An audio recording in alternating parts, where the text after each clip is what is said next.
السلام عليكم ورحمة الله.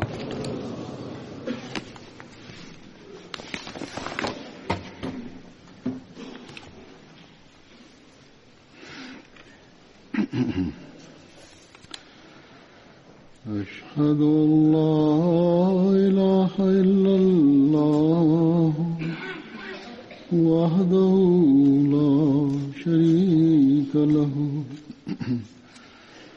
وأشهد أن محمدا عبده ورسوله أما بعد فأعوذ بالله من الشيطان الرجيم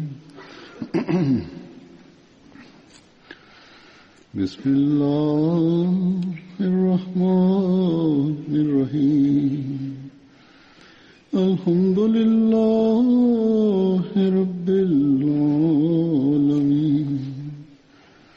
الرحمن الرحيم مالك يوم الدين إياك نعبد وإياك نستعين اهدنا الصراط المستقيم صراط الذين أنعمت عليهم غير المغضوب عليهم ولا الضالين.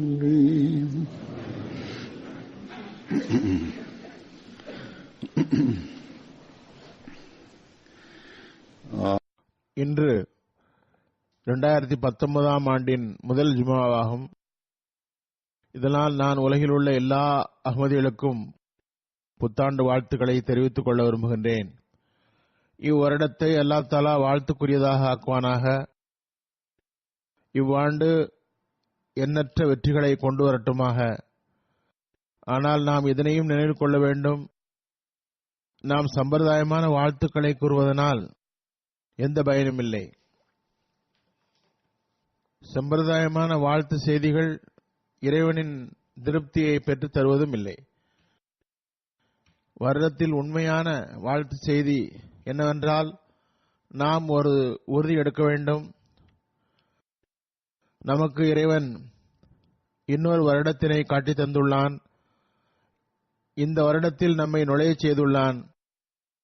இதில் நாம் நமக்குள் இருந்த பலகீனங்களையும் இருள்களையும் அகற்ற முயற்சிக்க வேண்டும். கடந்த வருடத்தில் ஏற்பட்ட பலகீனங்கள், தவறுகள் ஆகியவற்றை இவ்வருடத்தில் அகற்றிவிட வேண்டும். நமக்குள் தூய மாற்றத்தை ஏற்படுத்த முயற்சி செய்ய வேண்டும்.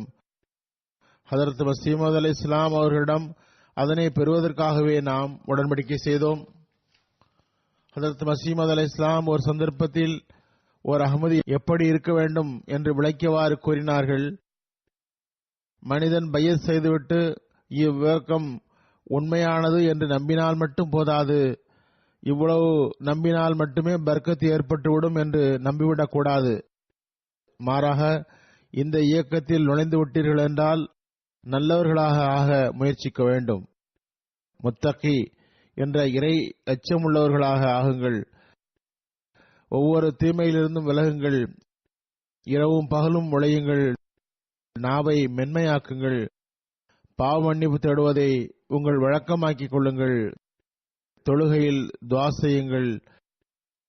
தொழுகையில் துஆக்கள் இருக்குமென்றால் தொழுகையின் உரிமைகள் நிறைவேற்றப்படும். அதனை கவனித்து தொழுபவர்களாவீர்கள். மேலும் கூறினார்கள், என்னை நம்புவது மட்டும் மனிதனுக்கு போதுமானதல்ல. இறைவன் வெறும் சொல்லால் திருப்தி அடைவதில்லை. திருக்குர்ஆனில் அல்லாஹ் தஆலா ஈமானுடன் நற்செயலை சேர்த்து வைத்துள்ளான். நற்செயல் என்று எதற்கு கூறப்படும் என்றால், அதில் அணுவளவு கூட கிளர்ச்சி இருக்கக்கூடாது. இந்த தகுதியைத்தான், இந்த செயல்முறையைத்தான் நாம் இவ்வருடம் நடைமுறைப்படுத்த வேண்டும். இவற்றை பெறுவதற்கு நாம் நமது எல்லா திறமைகளையும் பயன்படுத்தி முயற்சி செய்தோம் என்றால் நிச்சயமாக இவ்வருடம் நமக்கு வாழ்த்துக்குரியதாக ஆகும். நிறைய பர்க்கத்துகளை கொண்டு வரும் அத்தகைய ஒரு ஆண்டாக அமையும். இல்லையென்றால் நமது புத்தாண்டு வாழ்த்துக்கள் சம்பிரதாயமான வாழ்த்துக்களாகும். புத்தாண்டு தொடக்கத்தின் முதல் இரவில் தஹஜ்ஜுத் ஜமாத்துடன் தொழுதல் மற்றும் ஃபஜ்ர் தொழுதல் மட்டுமே முழு வருடத்திற்கும் போதுமானதல்ல. மாறாக இந்த முயற்சியை முடிந்தவரை வருடம் முழுவதும் தொடர்வதுதான் உண்மையான நற்செயலாகும். அல்லாஹ் தஆலா நமக்கு இதற்கு அருள் புரிவானாக.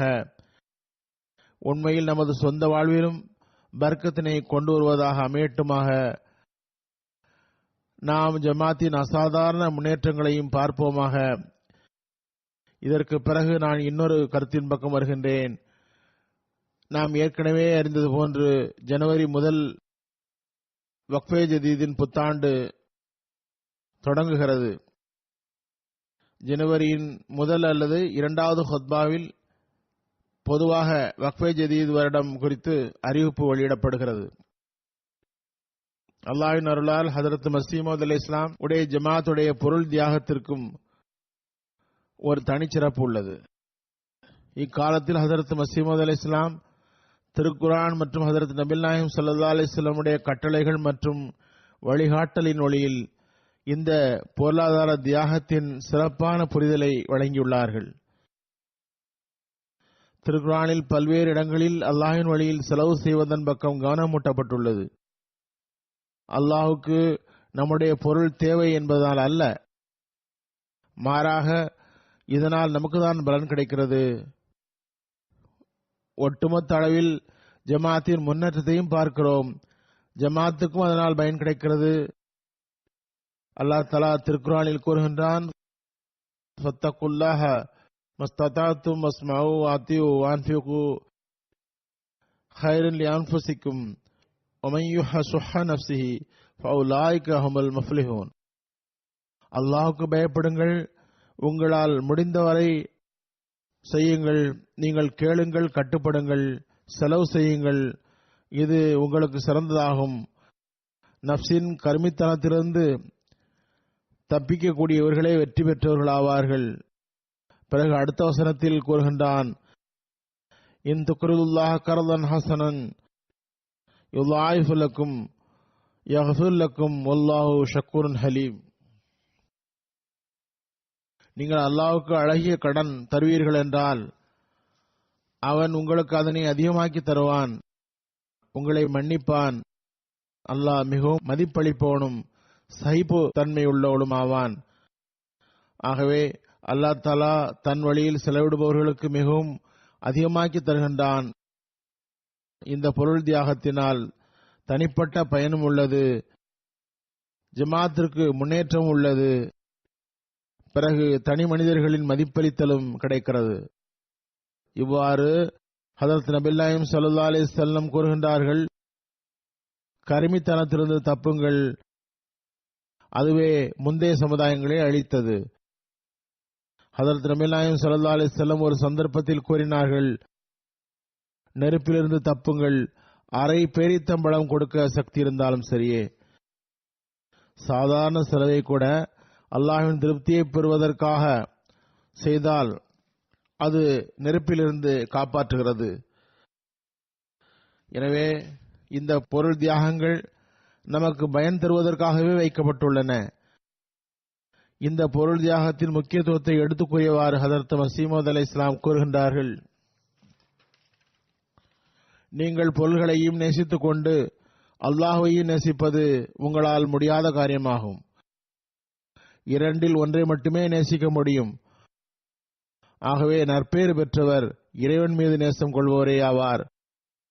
உங்களில் ஒருவர் அல்லாஹ்வின் மீது நேசம் கொண்டு அவன் வழியில் பொருளை செலவு செய்தார் என்றால் நான் நிச்சயமாக திட உறுதி கொள்கின்றேன், அவரது பொருளில் மற்றவரோட அதிக பர்க்கத் செய்யப்படும். ஏனென்றால் பொருள் தன்னாலேயே வருவதில்லை, மாறாக இறைவனது விருப்பத்தினால் தான் வருகிறது. எனவே எவர் இறைவனுக்காக பொருளின் ஒரு பகுதியை செலவு செய்கிறாரோ அவர் நிச்சயமாக அதனை பெறுவார். எனவே எவர் பொருளின் மீது நேசம் வைத்து இறை வழியில் செய்ய வேண்டிய அளவுக்கு தொண்டு செய்யவில்லையோ அவர் தமது பொருளை இழப்பார், அது அழியும்.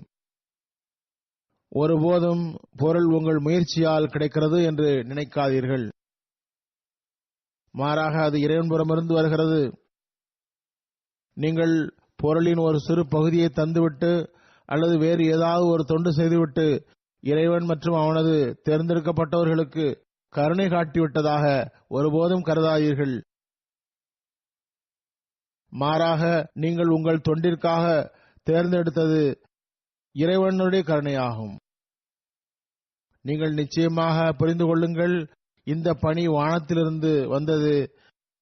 உங்களது தொண்டுகள் உங்களின் நலனுக்காகும். அல்லாஹ்வின் அருளால் ஜமாத் மக்கள் தியாகம் மற்றும் தொண்டின் ஆன்மாவை உணர்ந்தவாறு ஹதரத் மஸீஹ் மவ்ஊத் அலைஹிஸ்ஸலாமுடைய பையத்தின் கீழ் வந்தவாறு இருக்கிறார்கள். விரைந்து தியாகத்தின் பக்கம் கவனம் செலுத்தவும் செய்கிறார்கள். நீண்ட காலம் ஜமாத்தில் இருப்பவர்கள் மட்டுமின்றி புதிதாக பையத் செய்தவர்கள் கூட ஜமாத்தில் பையத் செய்த பிறகு பொருள் தியாகத்துடைய ஆன்மாவை புரிந்துள்ளார்கள். அவர்கள் மிகவும் ஏழைகளாக வாழ்வை கழித்துக் கொண்டிருக்கின்றார்கள். ஆனால் பொருள் தியாகத்தில் எவரையும் விட பின்னால் நிற்க விரும்புவதில்லை. ஹதரத் மஸீஹ் மவ்ஊத் அலைஹிஸ்ஸலாமுடைய காலத்தில் சில சஹாபாக்கள் செய்தது போன்ற தியாகத்தை இவர்கள் செய்கின்றார்கள். அத்தகையோரை பற்றி அப்போது ஹதரத் மஸீஹ் மவ்ஊத் அலைஹிஸ்ஸலாம் கூறினார்கள், நான் எனது ஜமாத்தின் நேசம் மற்றும் பற்று உறுதி குறித்து ஆச்சரியப்படுகிறேன். அவர்களுள் சிலர் மிகவும் குறைந்த வருமானம் கொண்டவர்கள். பிறகு அதற்கு உதாரணம் தந்தவாறு கூறுகின்றார்கள், மியான் ஜமாலுத்தீன், ஹைருத்தீன், மியான் இமாமுத்தீன் காஷ்மீரி ஆகியோர் நமது ஊருக்கு அருகில் வாழ்பவர்கள். இந்த மூவரும் தினமும் 3-4 அனாவுக்கு கூலி வேலை செய்பவர்கள். இவர்கள் சிரத்தையுடன் மாதா மாதம் சந்தா தருகின்றார்கள், சந்தாவில் கலந்து கொள்கின்றார்கள். இந்த பெரியவர்களின் மார்க்க பரப்புதலுக்கான தியாகங்களின் காரணத்தினால் இன்று அவர்களின் பிள்ளைகள் சந்ததிகள் வசதியாக வாழ்கிறார்கள். இந்த ஆன்மாவை இன்னும் சில இடங்களிலும் காண முடிகிறது. இன்னும் சொல்வதாயின் பல இடங்களில் காண முடிகிறது. மிக தூரத்தில் உள்ள ஏழைகள் கூட ஹதரத் மஸீஹ் மவ்ஊத் அலைஹிஸ்ஸலாமுடைய காலத்திற்கு 100 ஆண்டுகளுக்கு பிறகு பிறந்தும் கூட காலத்தின் கலீஃபாவை ஒருபோதும் நேருக்கு நேர் சந்தித்தும் இருக்கவில்லை என்றாலும் கூட மார்க்கத்தின் மீதுள்ள அன்பு, கட்டுப்படுதல், ஹதரத் மஸீஹ் மவ்ஊத் அலைஹிஸ்ஸலாம் மீது கொண்ட பற்றுறுதி, பையத் உறுதிமொழி, மார்க்கத்திற்காக தியாகம் செய்யும் உணர்வு அவர்களிடம் எந்த அளவுக்கு அதிகமாக உள்ளது என்றால் ஆச்சரியமாக உள்ளது.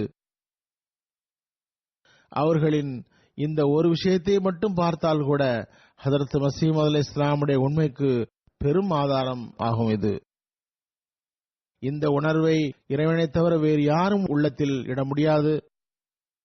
சிலரது தியாகங்கள் மற்றும் நன்னடத்தை குறித்து அவர்களின் சில சம்பவங்களை எடுத்து வைக்கின்றேன்.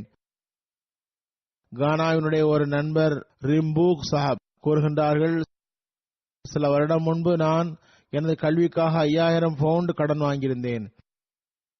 அப்போது வேலையும் செய்து வந்தேன். ஆனால் எனது 12 மாத சம்பளங்களையும் சேர்த்தாலும் கூட அவ்வளவு தொகை வராது. பாங்கில் எனது 3000 பவுண்ட் கடன் இருந்தது. எனது சம்பளத்தில் 40% கடனை திருப்பி செலுத்துவதில் செலவானது. எனவே நான் அதனை பொருட்படுத்தவில்லை. 40% போகிறது என்பதையும் பொருட்படுத்தாமல் முழு சம்பளத்துக்குரிய சந்தாவை கொடுத்து வந்தேன். ஒரு நாள் நான் கமாசி மிஷன் ஹவுஸுக்கு சென்றேன். கமாசி கானாவினுடைய ஒரு நகரமாகும். சர்ச்சுகளினுடைய மிஷனரி எனக்கு வக்ஃபே சந்தாவினுடைய வாக்குறுதியை நினைவுபடுத்தினார். நான் எனது சட்டை பையில் கைவிட்ட போது நான் வாக்குறுதி கொடுத்த தொகை இருந்தது. ஆனால் அதனை சந்தாவாக கொடுத்து விட்டால் என்னிடம் வேலைக்கு போவதற்கு கூட எஞ்சிய நாட்களுக்கு பைசா இருக்காதே என்று தோன்றியது. இருந்தும் அந்த தொகையை சந்தாவாக கொடுத்துவிட்டு மிஷன் ஹவுஸில் இருந்து வீட்டுக்கு திரும்பினேன். போனில் மெசேஜ் வந்திருந்தது. என்னுடைய பேங்க் அக்கவுண்டில் சிறு தொகை வந்திருந்தது. அது நான் சந்தாவாக கொடுத்ததை விட 5 மடங்கு அதிகமாகும். அல்லாஹ் தாலா அதிகமாக்கி தருவான் என்று ஏற்கனவே மசீமது அலைஹிஸ்ஸலாம் கூறியிருந்தார்கள் என்று பார்த்தோம். தவறுதலாக பேங்கில் எனக்கு ரொக்கம் வந்துவிட்டதோ என்று நினைத்தேன். ஒருவேளை பிறகு திரும்பவும் எடுத்துக்கொள்ளலாம், ஏனென்றால் சம்பளம் முதலிலேயே என் அக்கவுண்டில் வந்துவிட்டது. மறுநாள் நான் பணிக்கு சென்ற போது தெரிய வந்தது, அரசு தரப்பில் இருந்து இந்த தொகை வந்துள்ளது. இது கடந்த மாதங்களின் நிலுவைத் தொகையாக வந்துள்ளது என்று தெரிந்து நான் அல்லாஹ்வுக்கு நன்றி தெரிவித்தேன். அல்லாஹ் எனக்கு பயம் இருந்த நிலையில் கூட சந்தாவை தருவதற்கு துணிச்சலை தந்தான். அந்த நாளில் இருந்து எனது வாக்குறுதிகளுக்கு, சந்தாக்களுக்கு நான் மிகவும் முக்கியத்துவம் தந்து வருகிறேன். ஆப்பிரிக்க ஜமாத்துடைய புர்கினா பாசோ என்ற ஒரு நாடு, இது பிரெஞ்சு பேசுவோருடைய நாடு. அங்குள்ள முபல்லிக் சாப் எழுதுகின்றார்கள், ஊர் பெயர் பூபி ஜலாசோ. ஒரு புதிதாக பைத் செய்த இளைஞர் சூதி சாஹப், இவர் மன அழுத்த பிரச்சனையினால் கஷ்டப்பட்டு வந்தார். டிப்ரெஷன் அதிகமாகி உறங்குவதற்கு மாத்திரை போட வேண்டிய நிலையில் இருந்தார். ஒரு நாள் எங்களிடம் மிஷன் ஹவுஸுக்கு வந்தார். சந்தா வக்ஃபே ஜதீத், தாரிகே ஜதீத் எவ்வளவு, அதனை தர விரும்புகிறேன் என்றார். நம்முடைய மிஷனரி அவரிடம் உங்களால் முடிந்ததை தாருங்கள் என்றார். உடனே அவர் விகிதாச்சாரப்படி என்ன தர வேண்டும் என்று கேட்டார். மிஷனரி கூறியதும் மகிழ்ச்சியுடன் அதனை செலுத்தினார். உடனே போய்விட்டார். சில நாள் கழித்து திரும்ப வந்து கூறினார், நான் நோயிற்றிருந்தேன். சந்தாவின் பரக்கத்தினால் எனது நிலை மிகவும் நன்றாகிவிட்டது. இப்போது எனக்கு தூக்க மாத்திரை எடுக்க வேண்டிய தேவையும் இல்லை. உள்ளத்தில் ஒரு அமைதியை உணர்கிறேன் என்றார். பையத் செய்த பிறகு அல்லாஹ்வினுடைய பக்கம் கவனம் திரும்பியது, இபாதத்தில் கவனம் திரும்பியது. சந்தாவும் கொடுத்தார்.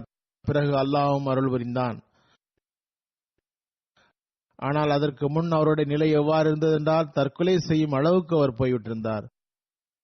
யூகேவினுடைய ஒரு நண்பர் கூறுகின்றார், சில காலம் முன்பு போனில் என்னிடம் வக்ஃபே ஜதீதுடைய சந்தாவை செலுத்துமாறு நினைவூட்டப்பட்டது. கடந்த வருடம் நான் எவ்வளவு செலுத்தினேன் என்றும் கூறப்பட்டது.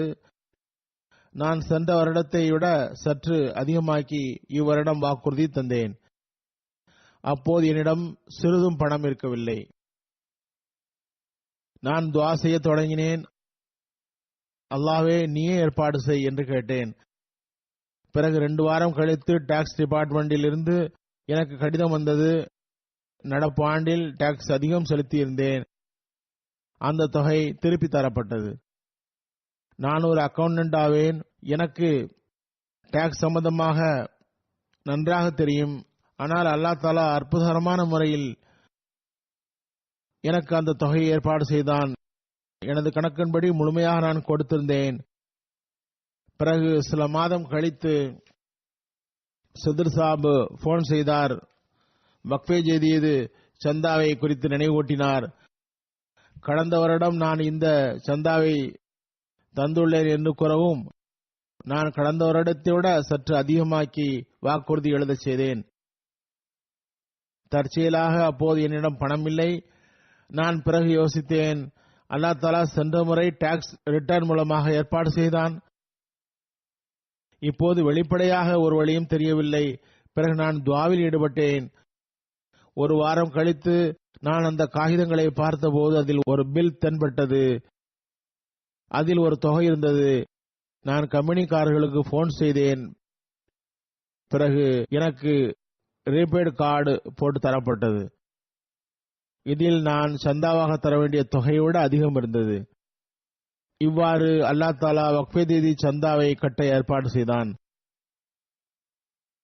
பிறகு ஆப்பிரிக்காவினுடைய மட்டுமல்ல, பல இடங்களிலும் நல்ல நியத்துடன் சந்தா தர விரும்பினால் அவர்களுக்கு இந்நிலையை அல்லாஹ் காட்டுகின்றான். புர்கினா பாசோவிலிருந்து பஷாரத் அலி சாப் முபல்லிக் அவர்கள் எழுதுகின்றார்கள், புரோமூர் ரீஜனில் ஒரு பையத் செய்த அஹ்மதி கொக்கோனே ஆதம் சாப் வக்ஃபே ஜதீத் பற்றி அவரிடம் கூறப்பட்டது. அவர் ஒவ்வொரு வருடமும் மௌலையிடம் கொடுத்து வந்ததை இங்கு சந்தாவாக தந்துவிட்டார். அவர் முஸ்லீமாக இருந்தார், மௌலவிகளிடம் பணம் கொடுத்து வந்தார். பையத் செய்த பிறகு அவர் அந்த தொகையை சந்தாவாக தந்தார். இவரது தகப்பனாருக்கு தெரிந்தபோது அவர் பெரிதும் கோபம் கொண்டார். ஒரு பகுதி நிலத்தை தனியாக இவரிடம் தந்துவிட்டார். இவ்வருடம் விளைச்சல் மிகவும் நன்றாக இருந்தது. சில இடங்களில் அதிக மழையின் காரணத்தினால் சேதம் ஏற்பட்டது. ஆனால் இவரது நிலத்தில் தண்ணீர் உள்ள இடத்தில் கூட சேதம் ஏற்படவில்லை. இவருடைய தந்தை மற்றும் உறவினர்களின் பயிர் அதிக மழையினால் சேதமடைந்தது. இவர் தமது தந்தைக்கு மீண்டும் நடவுக்கு உதவி செய்தார். தமது விளைச்சலில் இருந்து பங்கும் தந்தார். உடனே அவரது தந்தை, நிச்சயமாக நீர் முஸ்லீமாக இருந்து அகமதியாகவும் ஆகிவிட்டாய், நிச்சயமாக உனது ஜமாத்திற்கு சந்தா கொடுத்ததன் விளைவால் அல்லாஹ் இந்த அருளை செய்திருக்கின்றான் என்று கூறினார். அதாவது அவர் ஒப்புக்கொண்டார் சந்தாவின் பரக்கத் இது என்று. மேலும் கூறினார், உனது ஜமாத்து உண்மையானது, அதில் நீ நிலைத்து நில். ஆனால் என்னுடைய நிர்பந்தம், எனக்கு மௌலவிகளை விட்டுவிட்டு வர முடியாது. அதாவது பழைய சடங்கு சம்பிரதாயங்களில் இருந்து மக்கள் விடுபட முடிவதில்லை. இவ்வருடம் அவர் 2 மடங்கு வாக்குறுதி தந்துள்ளார். கேம்பியானுடைய கியாங்க் டிஸ்ட்ரிக்டுடைய ஒரு ஊரில் ஜமாத் எதிரிகள் ஜமாத் மக்களை அங்கிருந்து அகற்ற முயற்சி செய்தார்கள். எல்லாரையும் அகமதியத்திலிருந்து அகற்றுவதில் வெற்றி பெற்று விட்டதாக வாதமும் செய்தார். உடனே நமது அகமதி உறுப்பினர் ஜாலு சாஹப் அவரிடம் கூறினார், மௌலைமார்களின் முயற்சிகள் ஜமாத்திற்கு ஒரு உரத்தின் வேலையை தான் செய்கின்றன. முன்னர் நான் செயல் துடிப்பு உள்ள அகமதியாக இருக்கவில்லை. இப்போது நான் வக்ஃபே சந்தா தருகிறேன். மேலும் வசியத் என்னும் அருளுக்குரிய திட்டத்திலும் இணைந்திருக்கின்றேன். எதிரிகள் ஜமாத்தை அழிக்க விரும்பினர்.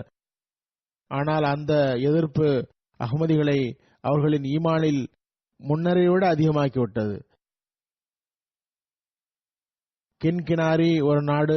அங்குள்ள நண்பர் அக்கூபி சாஹப் கூறுகின்றார், மிஷனரி இன்சார்ஜ் எனது வக்ஃபே ஜதீத் ஹுத்பாவை போட்டு காட்டினாராம். அது நான் சென்ற வருடம் கொடுத்த ஹுத்பா. அதில் வக்ஃபே ஜதீதில் பணம் தந்த மக்கள் பற்றி கூறப்பட்டிருந்தது. அவர் கூறுகின்றார், அதனை கேட்டு என் உள்ளத்தில் பெரும் தாக்கம் ஏற்பட்டது. நான் ஒரு வேலைக்காக செரலியோன் சென்றேன். பயணத்துக்கு என்னிடம் $300 தான் இருந்தன. எனக்கு பணத்துக்கு பெரும் தேவை இருந்தது. இருந்தும் கூட $300 ஒரு $100 எடுத்து ஒரு கவரில் போட்டு தனியாக வக்ஃபே ஜதீதில் செலுத்துவதற்காக எடுத்து வைத்தேன். இதற்கு பிறகு வேறு பணியில் ஈடுபட்டு விட்டேன். கவரை அனுப்பவும் மறந்துவிட்டேன். பேச்சு நடந்து 2 மணி நேரம் கழிந்திருக்கும். என் அலுவலகத்துக்கு ஒருவர் வந்தார். என்னிடம் ஒரு கவரை தந்து கூறினார், இதனை உங்கள் இன்ன நண்பர் அனுப்பினார். நான் கவரை பிரித்து பார்த்தேன். அதில் $300 இருந்தது. நீங்கள் பயணத்தில் போகிறீர்கள், செலவுக்காக தருகிறேன் என்று அதில் எழுதப்பட்டிருந்தது. உடனே எனக்கு நினைவுக்கு வந்தது, நான் சந்தாவுக்கு எடுத்து வைத்த அந்த பணத்தை அனுப்பவும் கூட இல்லை. அதற்குள் அல்லாஹ் தாலா அதனை பல மடங்காக்கி திருப்பி தந்து விட்டான். பிறகு கூறினார், இறைவனை போல்வதில் என் உள்ளம் நிறைந்து விட்டது. அல்லாஹ் தாலா எனக்கு ஹஜ்ரத் மஸீஹ் அலைஹிஸ்ஸலாமுடைய அன்பிற்குரிய ஜமாத்தில் இணைவதற்குரிய வாய்ப்பை தந்துள்ளான். இவ்வாறு அல்லாஹ் மக்களின் ஈமானை அதிகமாக்கிக் கொண்டே செல்கின்றான். ஹஜ்ரத் மஸீஹ் அலைஹிஸ்ஸலாம் கூறியதை பார்த்தோம் அல்லவா? பொருள் அல்லாஹ் தாலாவுடைய தரப்பிலிருந்து தான் கிடைக்கிறது. பெனின் ரீஜனுடைய போய்கோ என்ற பகுதியில் மொபலி சாப் கூறுகின்றார்கள், அங்குள்ள ராபூமே என்ற ஒரு ஜமாத்தின் சதர் அவுர்கான்ஸ் ஐசக் என்பவர் கூறுகின்றார், அவருக்கு பெரும் தொகை கடனாக செலுத்த வேண்டியிருந்தது, செலுத்த முடியவில்லை. இந்நிலையில் அவரது பகுதியில் மாலிம் வக்ஃபே ஜீதி சந்தா பற்றி அதன் முக்கியத்துவத்தை கூறினார். வருடம் முடிவடைகிறது, எவர் அதனை கொடுக்கவில்லையோ அவர்கள் விரைவாக முடியுங்கள் என்றார். அப்போது என்னிடம் பணம் இல்லை, எனது கடனுடன் வக்ஃபே ஜீதி சந்தா கொடுக்க வேண்டுமே என்ற இந்த கவலையும் சேர்ந்து கொண்டது. அப்போது சட்டைப்பையில் 500 பிராங்க்ஷிபோ இருந்தது. இதனை சந்தாவாக தந்துவிட்டு துவா செய்தேன், அல்லாவே என் கடனை எவ்வாறு தருவேன் கூறுகின்றார். மறுநாள் எனக்கு ஒரு பணி கிடைத்தது. அது சில நாட்கள் பணிதான். அதன் கூலியாக நிர்ணயிக்கப்பட்ட தொகை எனது கடன் தொகையோட சற்று அதிகம். நான் அப்பணியை செய்தேன். சில நாட்களில் பணி முடிந்தது, முழு கடனும் அடைந்தது, வீட்டின் வாழ்வாதாரமும் கிடைத்துவிட்டது கூறுகின்றார். இது சந்தாவின் பரக்கத் என்று தான் கருதுகின்றேன். இம்மக்கள் இதனையெல்லாம் தற்செயல் என்று கருதுவதில்லை. நிச்சயமாக அல்லாஹ் தஆலா தான் ஏற்பாடு செய்கிறான் என்று கருதுகின்றனர். மாலி ரீஜனில் உள்ள காசோ என்ற ஊரின் முபல்லிக் கூறுகின்றார், ஒரு புதிதாக பையத் செய்த அபூபக்கர் என்பவர் கூறினார், அஹ்மதியத்தை ஒப்புக்கொண்ட பிறகு சந்தாக்களினால் பெரும் பர்க்கத்தை உணர்ந்தேன். எனது மகன் மழை காலத்தில் பெரும் நோயுறுகின்றான். சிகிச்சைக்காக பெரும் தொகை செலவாகின்றது.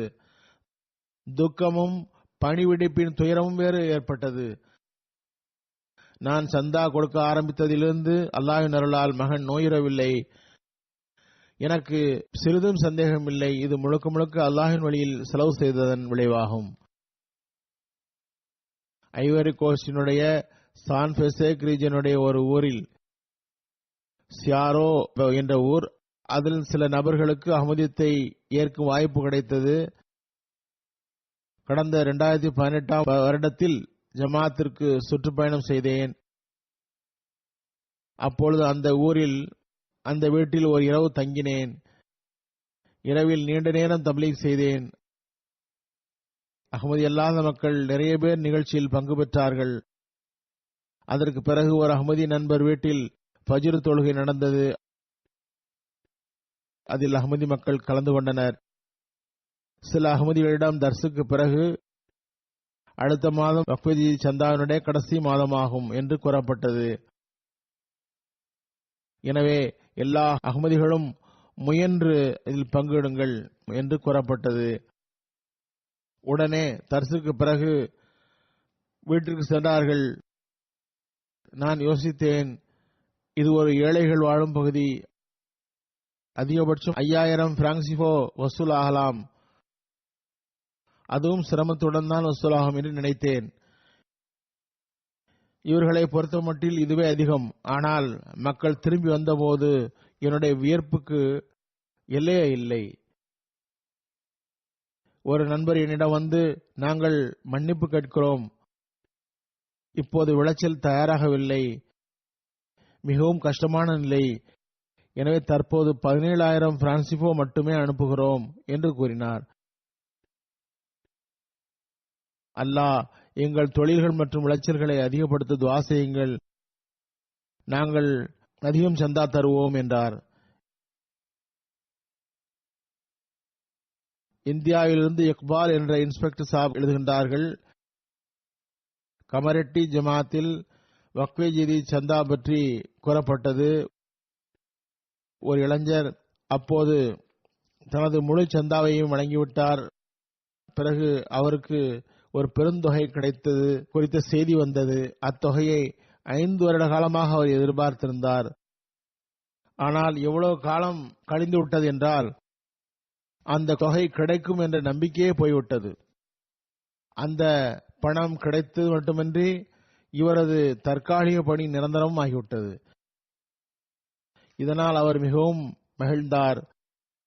இது முழுக்க முழுக்க அல்லாஹ்வின் வழியில் செலவு செய்ததன் விளைவாகும், அதனால்தான் இந்த பர்க்கத் நிகழ்ந்தது என்று கூறுகின்றார். அவர் கூறுகின்றார், ஒவ்வொரு வருடமும் எனது 15 நாள் வருமானத்தை வக்ஃபே ஜதீதில் நான் தந்துவிடுவேன். ருமேனியா என்ற கிழக்கு ஐரோப்பாவினுடைய ஊரில் ஃபஹீன் சாப் என்ற அங்குள்ள முபல்லிக் எழுதுகின்றார். அங்குள்ள ருமேனியன் அகமதி ஒருவர் டெய்லரிங் தொழில் செய்கின்றார். சந்தாவில் மிகவும் பேணுதல் உள்ளவர். மிகவும் களப்பற்ற தன்மையுடன் தாராளமாக சந்தா தருவார். சந்தாவை நினைவூட்டவே தேவை ஏற்படுவதில்லை. தாமாகவே முன்வந்து வழங்கிவிடுவார். மிகவும் சாதாரண கவரில் அல்லது ஒரு தாளில் மடித்து தருவார். கவரில் பொருள் தியாகம் சம்பந்தமாக வார்த்தைகள் இருக்கும். அவர் எனக்கு ஒரு கடிதம் எழுதியிருந்தார். அந்த கடிதத்தை பற்றி ஃபஹீன் சாப் குறிப்பிடுகிறார். அவர் எழுதுகின்றார், நான் அல்லாஹ்வின் அருளால் சந்தா தருகின்றேன். நான் சந்தா தர ஆரம்பித்ததிலிருந்து பார்த்து வருகின்றேன். இறைவனின் திருப்திக்காக சந்தா தருவதுடன் எனது பொருள் வளர்கிறது. வருமானத்தில் இறைவனது அருள் பெருகுகிறது. ஒருபுறம் நான் இறைவழியில் செலவழிக்க எனது பையிலிருந்து எடுக்கும்போது இறைவன் அதே தொகையை அதிகரித்து என்னுடைய பையில் இடுகின்றான். சந்தாவுக்கு பிறகு என்னிடம் பணிக்காக நிறைய பேர் வருகின்றார்கள். இம்மக்கள் ஆப்பிரிக்க நாடுகளில் இருந்து கொண்டு உலகியல் பணிகளை செய்து கொண்டிருந்தவர்கள். அஹ்மதியத்துக்கு வந்த பிறகு அல்லாஹ் அவர்களுக்கு எத்தகைய அருள்களை வழங்கி உறுதிப்பாட்டையும் வழங்கிவிட்டான். இந்தியாவிலிருந்து சலீம் சாப் என்ற இன்ஸ்பெக்டர் எழுதுகின்றார், ஜெய்ப்பூரில் ஒரு அஹ்மதி நண்பர், அவர் பிரைவேட் ஸ்கூல் டீச்சராக இருக்கிறார். கடந்த வருடம் அவரிடம் வக்ஃபே ஜதீத் சந்தா பற்றி கூறப்பட்டது. உங்கள் வாக்குறுதி உங்கள் வருமானத்தின் அடிப்படையில் 5000 ரூபாய் ஆகும் என்று கூறப்பட்டது. அவர் கூறினார், நான் ஒரு சாதாரண பிரைவேட் ஸ்கூல் டீச்சர், எவ்வாறு நான் அவ்வளவு தொகை தருவேன் என்று கூறினார். எவ்வாறு இருப்பினும் அவரிடம் அல்லாஹ் வாய்ப்பு தருவான் என்று கூறப்பட்டது. அவ்வருடம் மீண்டும் அவரை சந்திக்க சென்றபோது அவர் அந்த ஸ்கூலுடைய பிரின்சிபல் ஆசனத்தில் அமர்ந்திருந்தார்.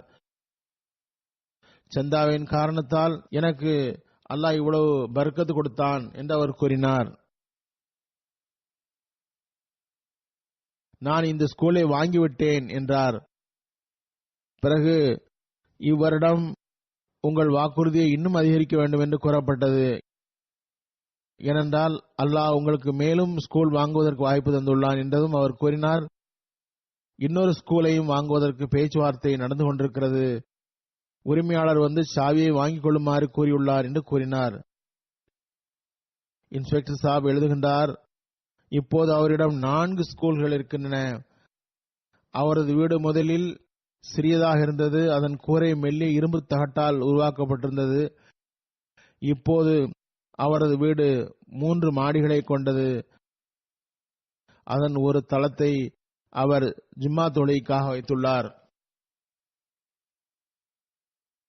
இந்த அருள் முழுக்க முழுக்க இறை வழியில் செலவு செய்ததன் விளைவாகும். இதனால் அவரது ஈமான் வளர்ந்துள்ளது. அமீர் சாப் லைபேரியா கூறுகின்றார்கள், டிசம்பரில் எங்களது தப்லீக் குழு சூக்டா டவுன் என்ற பகுதிக்கு சென்றது. அவ்வூர் நகரத்திலிருந்து தூரம் அதிகமில்லைதான், ஆனால் தற்காலத்தில் எந்த வசதியும் அங்கு இல்லை. பாதையும் மோசம். வழியில் பலகை மற்றும் கயிர்களாலான பாலமும் இருந்தது. அதில் கடந்து செல்ல வேண்டியிருந்தது. தொழுகைக்கு பிறகு தப்லீக் செய்யப்பட்டது. அங்கு மசீமது அலைஹிஸ்ஸலாமுடைய செய்தி எடுத்துக் கூறப்பட்டது. அஹ்மதியா ஜமாத்துடைய நோக்கம் மற்றும் கொள்கைகள் கூறப்பட்டன. அவ்வூரில் ஒரு வயது முதிர்ந்த பெரியவர் உஸ்மான் சாப் எழுந்து தமது ஒரு கனவை பற்றி கூறினார். நான் சில நாட்களுக்கு முன் பார்த்தேன். வானம் விழுந்து விட்டது. எல்லா மக்களும் புலம்பிக் கொண்டிருக்கிறார்கள். இந்நிலையில் ஒரு வழியில் ஒரு வண்டி வந்து நிற்கிறது. அந்த வண்டியில் இருந்து வெள்ளை நிறத்தில் மக்கள் இறங்குகிறார்கள். எங்களிடம் வாருங்கள், உங்களுக்கு அமைதி தருவோம் என்று குரல் கொடுக்கிறார்கள். உடனே கனவு முடிந்துவிட்டது. நான் யோசனையில் ஆழ்ந்து விட்டேன். இது எப்படி நடக்கும்? இதற்கு என்ன பொருள்? நீங்கள் வந்ததிலிருந்து புரிந்துவிட்டது, இதுதான் கனவின் பொருள். நான் மிகவும் வயது முதிர்ந்து விட்டேன். வாழ்வில் முதலில் ஆபிரிக்கர் அல்லாதவர்கள், வெள்ளை மனிதர்கள் வந்து தப்லீக் செய்ய காண்கின்றேன். உடனே அங்கிருந்த அனைவரும் ஜமாத்தில் இணைவதற்கு முடிவெடுத்தனர், பையத் செய்தனர். இது வக்ஃபே ஜதீதுடைய ஆண்டினுடைய கடைசி பகுதியாகும். சந்தாவில் கவனம் செலுத்துங்கள் என்று கூறப்பட்டது. அவர்கள் பையத் செய்த பிறகு சந்தா பற்றி கூறப்பட்டது. உடனே சந்தாவும் செலுத்தினர். அவர்களின் ஈமான் மற்றும் களங்கமின்மை வளர்ந்து கொண்டே இருக்கிறது. சதுர் லஜ்னா கனடா கூறுகின்றார்கள், ஒரு மஜ்லிஸில் சுற்றுப்பயணத்தின் போது கூறப்பட்டது, ஒரு பெண்ணின் 12 வயது சிறுமிக்கு ஸ்கூலில் $80 பரிசு கிடைத்தது. அவர் அதனை தன்னுடைய விருப்பப்படி செலவு செய்ய விரும்பினாள். வக்ஃபே ஜதீத் செக்ரட்டரி தூண்டுதலின்படி அப்பெண் அந்த தொகை முழுவதையும் சந்தாவாக தந்துவிட்டாள். கூறுகின்றார், அல்லாஹ் எனக்கு எவ்வாறு அருள் புரிந்தான் என்றால், மறுநாள் அப்துல்சலாம் சயின்ஸ் ஃபேரில் இருந்து அவருக்கு முதல் பொசிஷன் கிடைத்தது. அதன் மூலமாக அவருக்கு $300 பரிசு கிடைத்தது. அப்போது அல்லாஹ் தஆலா அந்த சிறுமியுடைய ஈமான் மற்றும் கொள்கையினுடைய பரிமாணத்தை ஏற்படுத்தினான். சில சிறுவர்கள் தற்காலத்தில் ஒரு கேம்ப் விளையாடுகிறார்கள், ஃபோர்ட் நைட் என்பதற்கு பெயர். அதில் தமது பணத்தை இழக்கிறார்கள். பெற்றோர்கள் அதனை தடுக்க வேண்டும். ஹுத்தாமுல் அஹ்மதியா, அத்ஃபால் அஹ்மதியா குறிப்பாக இதில் கவனம் செலுத்தி அவர்களை தடுக்க வேண்டும். இல்லையென்றால் ஒன்றிலிருந்து அடுத்த நிலைக்கு செல்வதற்கு கார்டு எடுப்பார்கள், செலவு செய்வார்கள். கடந்த நாட்களில் நான் ஒரு ஆர்டிக்கிள் படித்தேன். அவர்கள் ஒரு குழுவாக இருக்கிறார்கள். சிறுவர்களை சந்தித்து அவர்களை குழப்புகின்றார்கள், கார்டு வாங்குமாறு கூறுகின்றார்கள். அந்த சாக்கில் பெற்றோருடைய அக்கவுண்ட் நம்பரை வாங்குகின்றார்கள். சில நாட்களுக்கு பிறகுதான் தெரிகின்றது பெற்றோர்களுக்கு தம்முடைய அக்கவுண்டில் பணம் இல்லை என்று. இந்த கேம்பில் சிறுவர்களுக்கு போதை போன்று வழக்கம் ஏற்படுகிறது. இதனால் அவர்களின் நேரம் மட்டும் வீணாவதில்லை, தவறான சிந்தனையும் உருவாகிறது. இத்துடன் சில பெற்றோர்களுக்கு நஷ்டமும் ஏற்படுகிறது. இதிலிருந்து தப்ப வேண்டும். அல்லாஹ் தஆலா தன் வழியை செலவு செய்யுங்கள் என்று கவனமூட்டி இருக்கின்றான். இதனை சிறுவர்களிடம் கவனமூட்ட வேண்டும், குறிப்பாக வக்ஃபே ஜதீதுக்காக. இந்தியாவில் கர்நாடக மாநிலத்தில் இன்ஸ்பெக்டர் சாப் கூறுகின்றார்கள், ஒரு ரெஃப்ரெஷர் கோர்ஸ் நடத்தப்பட்டது. நானும் நாயிப் மால் வக்ஃபே ஜதீத் அவர்களும் கலந்து கொண்டோம். நாயிப் நாசிம் மால் லோக்கல் மல்லிம் வீட்டில் கூறினார்கள், நடப்பு வருடத்தில் கேரளாவில் கடும் வெள்ளம், எனவே வக்ஃபே ஜதீத் வசூலில் பிரச்சனை ஏற்படலாம். இதனை கூறிவிட்டு அவர் மல்லிம் சாப் வீட்டில் இருந்து புறப்பட்டு அவரது குழந்தைகளுக்கு அன்பளிப்பாக 100 ரூபாய்கள் வழங்கினார். சிறிது காலத்திற்கு பிறகு அந்த ஜமாத்திற்கு சுற்றுப்பயணம் சென்றபோது மல்லிம் சாவுடைய குழந்தைகள் தமக்கு கிடைத்த அந்த 100 ரூபாய் அன்பளிப்புகளை வக்ஃபே ஜதீத் சந்தாவில் வழங்கிவிட்டு, கேரளாவில் நிலைமை மழையால் பாதிக்கப்பட்டுள்ளது, எனவே எமது தரப்பில் இருந்து இந்த சந்தாவை வாங்கிக் கொள்ளுங்கள் என்று கூறின. சிறு வயதில் அவர்களுடைய உள்ளத்தில் சந்தாவிட முக்கியத்துவம் இருந்தது. யூகே ஜமாத்துடைய ஒரு லஜ்னா கூறுகின்றார், எனக்கு 2010 ஜமாத்தை ஏற்கும் வாய்ப்பு கிடைத்தது. இதனால் வீட்டில் இருந்து வெளியேற்றப்பட்டேன். அப்போது எனக்கு பணியும் இல்லை, சந்தா தர முடியவில்லை என்று பெரும் வெட்கம் ஏற்பட்டது. ஆனால் புதிதாக பையத் செய்தவர்களுக்கு முதல் வருடமே சந்தா தருவது கண்டிப்பும் இல்லை. அவர் கூறுகின்றார், எனக்கு கவலை இருந்தது. எவ்வாறு இருப்பினும் நான் வாக்குறுதி தந்தேன். எனக்கு பணம் கிடைக்கும் போது பையத் செய்த நாளிலிருந்து கணக்கிட்டு சந்தா தருவேன் என்று நினைத்தேன். சில மாதங்களுக்கு பிறகு எனக்கு வேலை கிடைத்தது. சந்தாக்கள் தர ஆரம்பித்தேன். சந்தாவின் அருளால் ஒரு வருடத்தில் 3 முறை எனக்கு சம்பள உயர்வு ஏற்பட்டது. சிறிது காலம் கழித்து என்னுடைய பெற்றோர்கள், அவர்களுக்கும் எனக்கும் தொடர்பு இல்லாமல் இருந்தது, அந்த பெற்றோர்கள் என்னிடம் தொடர்பு கொண்டனர். நல்ல தொடர்பு ஏற்பட்டது. எனக்கு திருமணமும் ஆகிவிட்டது. எனக்கு அல்லாஹின் அருளால் ஒவ்வொன்றும் கிடைத்துவிட்டது. லைபீரியாவுடைய கேப் மவுண்ட் என்ற ஊரினுடைய உள்ளூர் மாலியும் கூறுகின்றார், ஜமாத்தில் வக்ஃபே சந்தா பற்றி கூறப்பட்டது.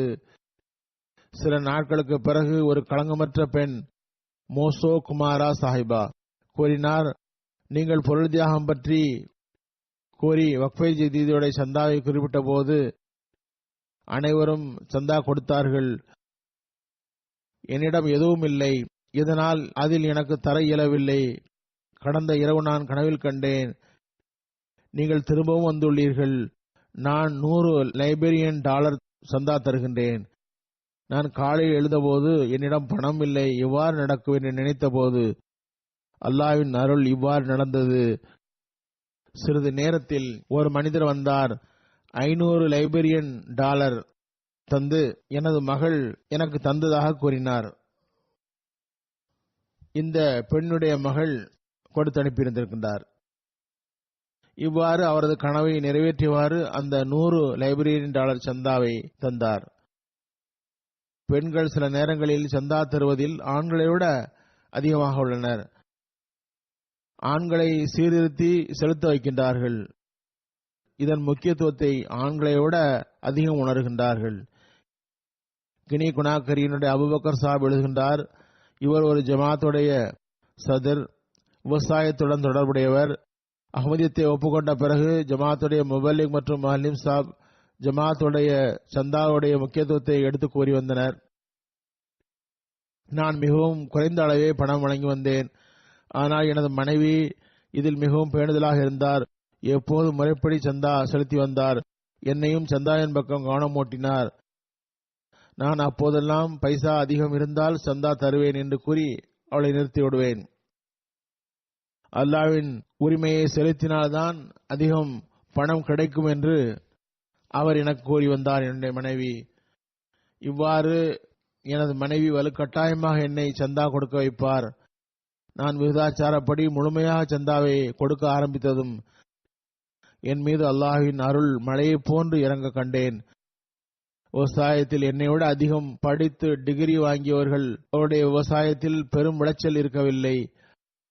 அவ்விளைச்சலை இந்த அறிவற்றவனுக்கு அல்லாஹ் வழங்கினான். நான் விளைச்சலை வீட்டுக்கு கொண்டு வந்ததும் கணக்கு பார்த்து அதற்கு ஏற்ப சந்தாவை ரசீது கழிக்க செய்துவிட்டேன். ஐவரி கோஸ்டுடைய ரீஜனல் முபல்லிக் சாப் எழுதுகின்றார், அவருடைய நண்பர் சாபூலு சாப், இவர் அஹ்மதியத்தை ஏற்கும் பாக்கியம் பெற்றார். அவர் பையத்திற்கு பிறகு தொடர்ந்து முறைப்படி ஹுத்பா கேட்டார். உணர்வு மிக்க ஒரு தாய் இலல்லாவாக அல்லாஹின் பக்கம் அழைப்போராக இருக்கின்றார். செலவு செய்து ஜமாத் லிட்ரேச்சர்களை வாங்கி அஹ்மதி அல்லாதவர்களுக்கு தருவார். சாபூலு சாப் ஒரு ஹோட்டலில் பணி செய்தார். நல்ல போஸ்டிங்கில் இருந்தார். அப்போது வேலை இல்லை. அவரது மனைவிதான் வீட்டு செலவுக்கு உதவி செய்து வருகிறார். சில நாட்களுக்கு முன் போனில் கூறினார், நான் 30,000 பிராங்கிஸ்பா வக்ஃபே சந்தாவாக அனுப்புகிறேன் என்றார். நான் அவரிடம், உங்கள் நிலைமை நன்றாக இல்லையே, எனவே நிச்சயமாக சற்று குறைவாக தாருங்கள், இது உங்களுக்கு மிகவும் அதிகமாகும், ஆண்டு மாநாடு வேற வருகிறது என்று கூறினேன். அவர் கூறினார், நான் 20,000 பிராங்சிபோ தான் தர விரும்பினேன். எனது மனைவி 30,000 பிராங்சிபோ தர வேண்டும் என்று அடம்பிடிக்கிறார். பிறகு அல்லாஹின் அருளால் ஆண்டு மாநாட்டுக்கும் வருகை தந்தார். இவ்வாறு பல இடங்களில் பெண்கள் ஆண்களை விட அதிகம் தியாகம் செய்ய வைக்கின்றனர். ஆஸ்திரேலியா ஜமாத்துடைய சதுர் சாப் கூறுகின்றார், ஒரு களங்கமற்ற நண்பர் வக்ஃபே சந்தா கொடுத்து வந்தார். 20 டிசம்பர் அன்று மக்களுக்கு பாக்கிகளை வழங்குமாறு மீண்டும் ஒரு முறை கவனமூட்டப்பட்ட போது அவரிடம் தொடர்பு கொள்ளப்பட்டது. அவர் பெருந்தொகையை எடுத்து தந்தார். மறுநாள் அவரிடமிருந்து போன் வந்தது. உணர்ச்சி பெருக்குடன் கூறினார், எளியவன் வக்ஃபே சந்தா வழங்கினேன். அல்லாஹ் ஒரே நாளில் அதனை முழுமையாக தந்துவிட்டான். நான் 3 வருடமாக ஒரு போர்டிங் அவே நடத்துகிறேன். கடந்த 3 வருடமாக ஒரு நாள் கூட இவ்வளவு கஸ்டமர் வரவில்லை. இன்று சந்தா கொடுத்த பிறகு வந்தார்கள் என்றார். இவ்வாறு இந்தோனேஷியாவினுடைய ஒரு சம்பவம் அவர்களுடைய ஈமானில் நிலைத்து நிற்றலை பார்க்கும் பொழுது வியப்பு ஏற்படுகிறது. இந்தோனேஷியாவில் ஒரு புதிதாக பையத் செய்தவர் 2016ஆம் ஆண்டு பையத் செய்திருந்தார். பையத்துக்கு பிறகு இவரது குடும்பத்திற்கு அக்கம்பக்கத்தவர் தரப்பிலிருந்து கடும் எதிர்ப்பு ஏற்பட்டது. ஒரு நாள் இவரது குடும்பத்தில் பலர் வந்து இவரை நன்றாக அடித்தனர், ஜமாத்தை விட்டுவிடுமாறு வலியுறுத்தினர், முபல்லிகை சந்திக்க விடாமல் கட்டுப்பாடு விதித்தனர். இவர் யாருக்கும் தெரியாமல் சென்று சந்தித்தார். நமது முபல்லிக் அவரிடம் கூறினார்கள், ஜமாத்துக்கு வந்தால் தியாகம் செய்ய வேண்டி வருகிறது என்று. இவர், நான் தியாகம் செய்ய தயாராக இருக்கிறேன் என்றார். எவ்வளவு எதிர்ப்பு வந்தாலும் சரியே என்றார். அவரிடம் சந்தா மற்றும் பொருள் தியாகம் பற்றி கூறப்பட்டது. அவர் பையத் செய்த ஒரு மாதத்திலேயே சந்தாவை வழங்க தொடங்கிவிட்டார். நிரந்தர வேலை இல்லை, இருந்தும் கிடைத்த வேலையில் எவ்வளவு கூலி கிடைத்ததோ அதிலிருந்து சிறு தொகையை சந்தாவாக எடுத்து வைத்து மக்களை விட்டு மறைந்து இரவில் மிஷன் ஹவுஸுக்கு வந்து, அதுவும் மிஷன் ஹவுஸ் வரும் முன் மக்கள் தாம் மிஷன் ஹவுஸ் செல்வதே தெரியாமல் இருப்பதற்காக சுற்றி சுற்றி மிஷன் ஹவுஸ் வந்து சந்தா செலுத்துவார், ஜமாத்தோடு தொடர்பு வைத்துக் கொள்வார். இன்னொரு சம்பவம், இவர் அகமதி இல்லை, இவரது சம்பவமும் அல்லாஹ்வின் தரப்பிலிருந்து எவ்வாறு தூண்டுதல் வழங்கப்படுகிறது என்பதை காட்டக்கூடியதாகும். மாலி ஜமாத்துடைய முபல்லி சாஹிப் எழுதுகின்றார், வக்ஃபே ஜதீத் சந்தா பற்றி ரேடியோ அஹமதியாவில் ஒரு ஹுத்பா ஓடிக்கொண்டிருந்தது. கடந்த வருட ஹுத்பாவுடைய ரெக்கார்டிங் ஓடிக்கொண்டிருந்தது. நகரத்தில் இருந்து 45 கிலோமீட்டர் தூரத்தில் இருந்த ஒரு ஊரில் சீஃப் எனக்கு போன் செய்து தப்லீக் செய்யுமாறு அழைப்பு விடுத்தார். நாங்கள் தப்லீகிற்காக சென்றதும் அந்த சீஃப் மிகவும் உணர்வுடன் கூறினார், காலத்தின் ஹலீஃபா வக்ஃபே ஜதீத் சந்தா பற்றி பல்வேறு பகுதிகளில் ஈமானை வலுவூட்டும் சம்பவங்களை கூறுகின்றார்கள். அதனை கேட்டு ஊரில் பெரும் தாக்கம் ஏற்பட்டுள்ளது. அஹ்மதிகள் இதனை டிவியில் பார்க்கின்றார்கள், கேட்கின்றார்கள். ஏன் இவர்களிடம் இந்த தாக்கம் ஏற்படவில்லை? அவர் ரேடியோவில் கேட்டுவிட்டு போன் செய்து அழைத்தார். பிறகு தப்லீக் நிகழ்ச்சியும் நடந்தது. அல்லாஹ்வின் அருளால் 85 பேர் பையத் செய்தார்கள். அவ்வூர் மக்கள் பல ஆயிரம் பிராங்ஷிபோ வக்ஃபே ஜதீத் சந்தாவுக்காக எடுத்து வைத்தார்கள். அல்லாஹ் தஆலா பல்வேறு முறையில் தகுதி வாய்ந்த மக்களுக்கு தூது செய்தியை கொண்டு சேர்க்கின்றான், உதவியாளர்களையும் உருவாக்குகின்றான். பெனின் ரீஜனுடைய முபல்லிக் எழுதுகின்றார், கோகோசா என்ற ஒரு ஜமாத்தில் ஒரு ஊரில் வக்ஃபே ஜதீதுடைய சந்தாவை பற்றி எடுத்துக் கூறப்பட்டது. அங்கு ஜமாத்தினுடைய மாநாடும் நடக்கவிருந்தது. அதனை பற்றியும் எடுத்துக் கூறப்பட்டது. வக்ஃபே ஜதீத் பற்றியும் கூறப்பட்டது. ஜமாத்துடைய கஃபார் சாப் வந்து கூறினார், நான் சிறிது தொகை மாநாட்டில் கலந்து கொள்வதற்காக வைத்துள்ளேன், ஆனால் சந்தா வழங்குவதும் அவசியமாகும், என்ன செய்வது என்றார். நாங்கள் அவரிடம் ஜல்சாவில் கலந்து கொள்ளுங்கள், சந்தாவை பிறகு தாருங்கள் என்றோம். சில நாள்கள் கழிந்து என்னை சந்தித்து சிறு தொகையை தந்தார். இது எனது சந்தா, வாங்கிக் கொள்ளுங்கள் என்றார். நான் செக்ரட்டரி மாலிடம் இவருக்கு ரசீது கிழித்துக் கொடுங்கள் என்று கூறினேன். செக்ரட்டரி மால் கூறினார், ஜல்சாவில் கலந்து கொள்வதற்காக வைத்திருந்த தொகையை சந்தாவாக தந்துவிட்டார். பிறகு அவர் மனைவி மக்களுடன் 15 கிலோமீட்டர் நடந்து வந்து ஜல்சாவில் கலந்து கொண்டார். இத்தகைய மக்களைத்தான் அல்லாஹ் தாலா ஹஜ்ரத் மஸீமூத் அலைஹிஸ்ஸலாம் அவர்களுக்கு வழங்கியுள்ளான். அல்லாஹ் தாலா அவனது ரசூல் ஸல்லல்லாஹு அலைஹி வஸல்லம் மற்றும் ஹஜ்ரத் மஸீமூத் அலைஹிஸ்ஸலாம் உடைய வார்த்தைகளை கேட்கிறார்கள். பிறகு அவர்கள் தமது மன தூய்மைக்கான ஏற்பாட்டை செய்து கொள்கின்றார்கள்.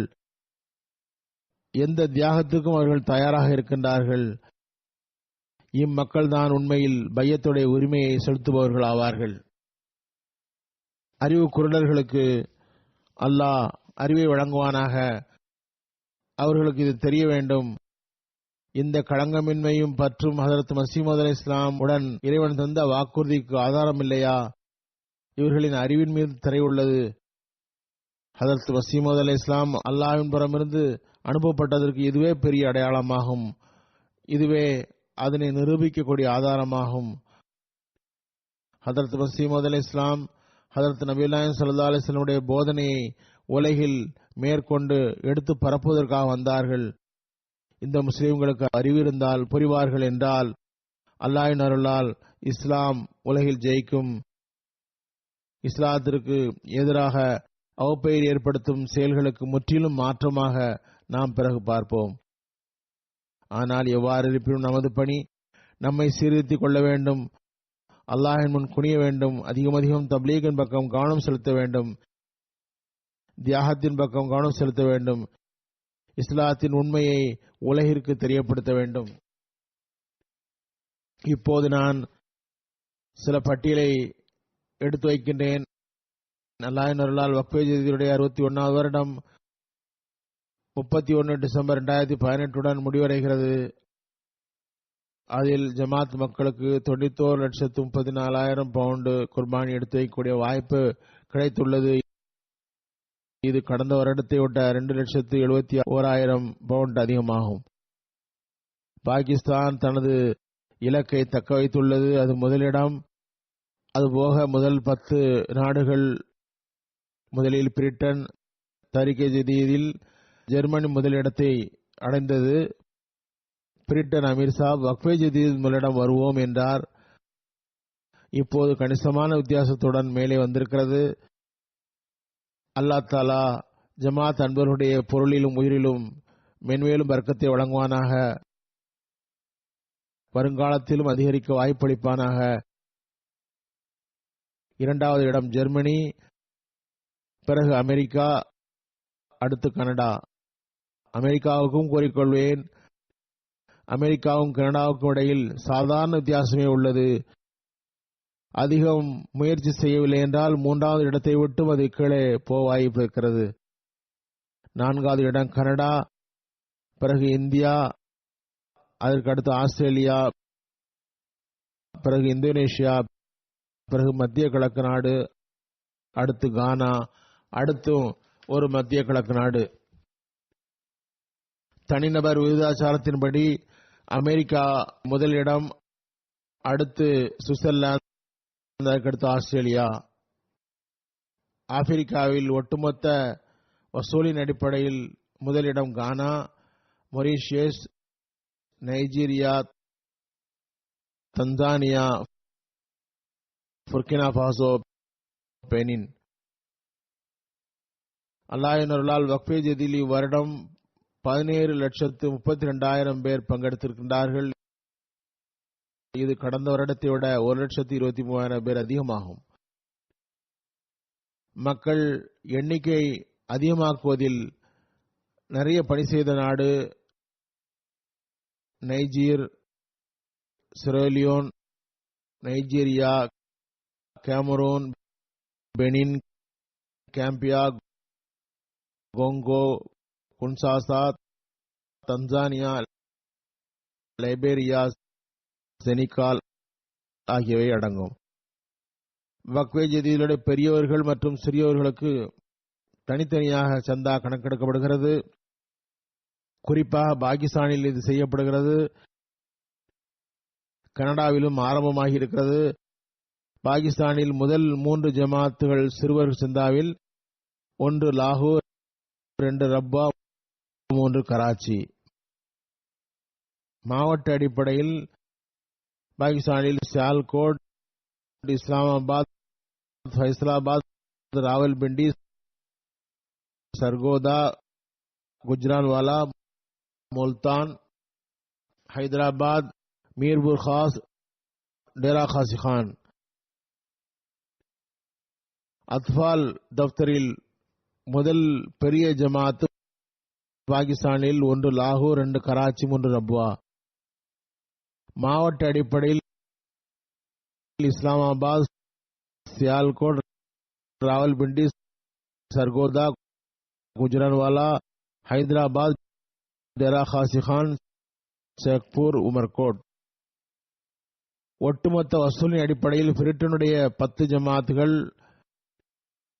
வெஸ்டர்பர்க், மஸ்ஜித் ஃபசல், பர்மிங்ஹம் சவுத், செலிங்கம், பர்மிங்ஹம் வெஸ்ட்,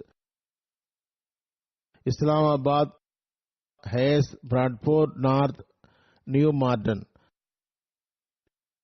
ரீஜன் அடிப்படையில் லண்டன் பி முதலிடம், லண்டன் ஏ அடுத்து, மிட்லாண்ட் ரீஜன் அடுத்து, நார்த் ஈஸ்ட் ரீஜன் ஐந்தாவது, மிடில் சீக்கஸ் ரீஜன். அத்ஃபால் தஃப்தர் அடிப்படையில் பிரிட்டானியா முதலிடம், பிராட்ஃபோர்ட் சவுத் அடுத்து, சர்பிட்டன் இரண்டாவது இடம், கிளாஸ்கோ அடுத்து, ருவாண்டன், இஸ்லாமாபாத் அடுத்து, குவாண்டன்வெல், குவாண்டன், ரிச்சன்பர்க், வடாச்சில், பாடன் மேனர், மார்க் கிரஸ்ட். ஜெர்மனுடைய 5 உள்ளூர் இமாரத்துகள் ஹேம்பல், பிராங்க்பர்ட், நிஸ்மாதன், போர்பில்டன்,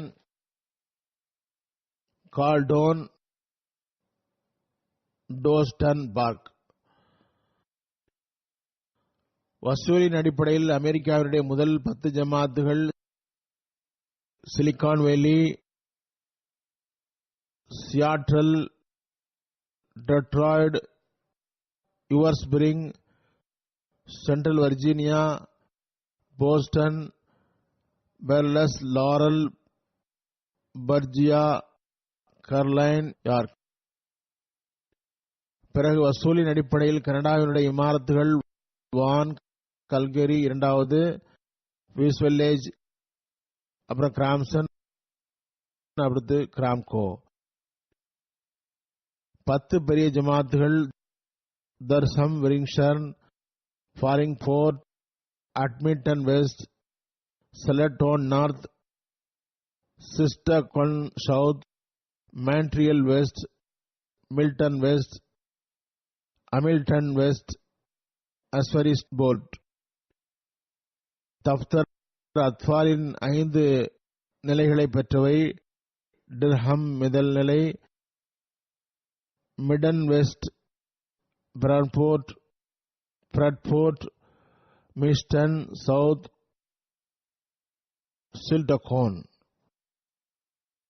பாரத்தின் வசூலில் அடிப்படையில் மாநில வாரியாக 1 கேரளா, 2 ஜம்மு காஷ்மீர், அடுத்து கனடா, அடுத்து தெலுங்கானா, அடுத்து தமிழ்நாடு, அடுத்து ஒடிசா, அடுத்து வெஸ்ட் பெங்கால், அடுத்து பஞ்சாப், அடுத்து டெல்லி, அடுத்து உத்தரப்பிரதேஷ். வசூலின் அடிப்படையில் 10 ஜமாத்துகள் ஹைதராபாத், காதியான் இரண்டாவது இடம், பத்தபிரியம், அடுத்து காலிக்கட், அடுத்து கல்கத்தா, அடுத்து பெங்களூர், அடுத்து சென்னை, அடுத்து கர்லாயி, அடுத்து ஸ்ரீநகர், அடுத்து டெல்லி. ஆஸ்திரேலியாவினுடைய வசூலின் அடிப்படையில் 10 ஜமாத்துகள் காசல் ஹில், மெல்பர்லாங் வாரன், பெசட் மெல்பர்ன், பெரவிக், மாஸ்டன்பர்க், பிரிஸ்பன் சவுத், பிரஸ்பன் லூகான், கல்பரா, பெரிங்டன். அத்ஃபாலின் கணக்குப்படி ஆஸ்திரேலிய ஜமாத்துகள் பிசிட், அட்லட் சவுத், பிரின்ஸ்பர் லாகான், பெல்பன் லாக்வர்ன், பெல்பன், பராபிக், பிரிஸ்பன் சவுத், மாஸ்புரின் பார்க், மவுண்ட் ரேட், காசல் ஹில், மெல்பர்ன் ஈஸ்ட். உருதுவில் பெயர்கள் எழுதப்பட்டுள்ளன, எனவே சொல்வதில் தவறு ஏற்பட்டிருக்கலாம். ஆனால் உள்ளூர் ஜமாத்துகளுக்கு செய்தி கிடைத்திருக்கும். அல்லாஹ் தஆலா கலந்து கொண்ட எல்லோருக்கும் உயிர் பொருளில் பர்க்கத்தை போடுவானாக. வருங்காலத்திலும் உயரிய தியாகங்களை எடுத்து வைக்கக்கூடிய வாய்ப்பினை வழங்குவானாக.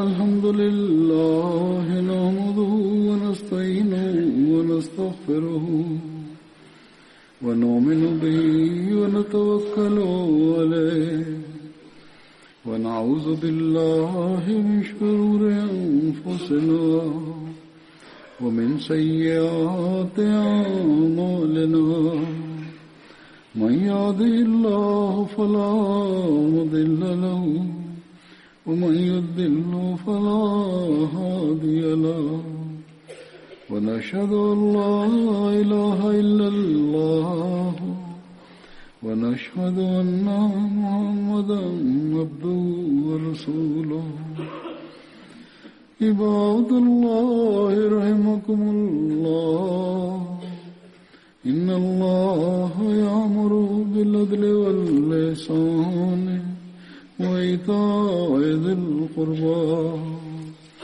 وينهى عن الفحشاء والمنكر والبغي يعظكم لعلكم تذكرون اذكروا الله يذكركم وادعوه يستجب لكم ولذكر